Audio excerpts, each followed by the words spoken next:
नमस्कार, आप देख रहे हैं न्यूज 18 बिहार झारखंड का डिजिटल प्लेटफॉर्म। मैं हूं शुभे मिश्रा आपके साथ। नए आरबीआई गवर्नर की जिम्मेदारी संभालने के बाद कई अहम अपडेट सामने आए हैं।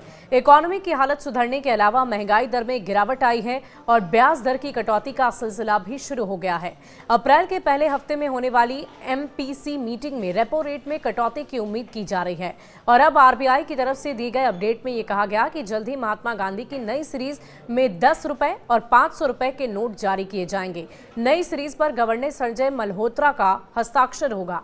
पहले जारी किए गए सभी तरह के नोट वैलिड रहेंगे। केंद्रीय बैंक ने एक बयान में यह भी कहा कि नोटों का डिजाइन महात्मा गांधी नई सीरीज के 10 और 500 रुपए के नोटों के जैसा ही होगा। रिजर्व बैंक ने पहले जितने भी 10 रुपए के नोट जारी किए हैं ये सभी वैलिड रहेंगे और इसी तरह महात्मा गांधी की नई सीरीज में पहले जारी किए गए 500 रुपए के नोट भी मान्य रहेंगे।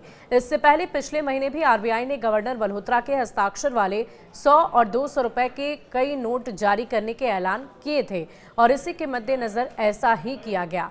9 अप्रैल को नीतिगत फैसले पर यह अपडेट आएगा। रिजर्व बैंक की एमपीसी की मीटिंग में 7 अप्रैल से 9 अप्रैल को आरबीआई गवर्नर की तरफ से नीतिगत दर पर फैसले की घोषणा भी की जाएगी। ये बैठक मौजूदा वित्तीय वर्ष की पहली बैठक होगी और इसीलिए इसे कई मायनों में काफी महत्वपूर्ण माना जा रहा है।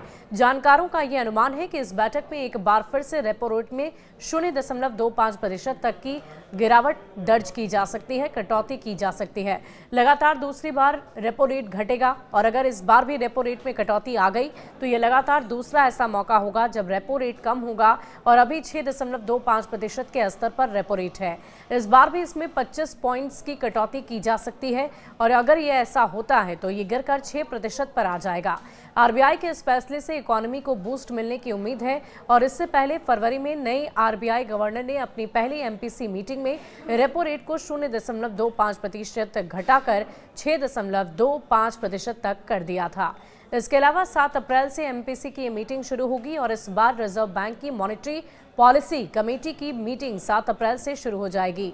साथ ही साथ इस पॉलिसी में बहुत सारे बदलाव भी लाए जा सकते हैं। ये मीटिंग मौजूदा वित्तीय वर्ष की पहली मीटिंग है। मल्होत्रा ने दिसंबर 2024 में आरबीआई के गवर्नर का पद संभाला है और उन्होंने शक्तिकांत दास की जगह ली, जिन्होंने विस्तारित कार्यकाल पूरा होने के बाद इस पद को छोड़ दिया था।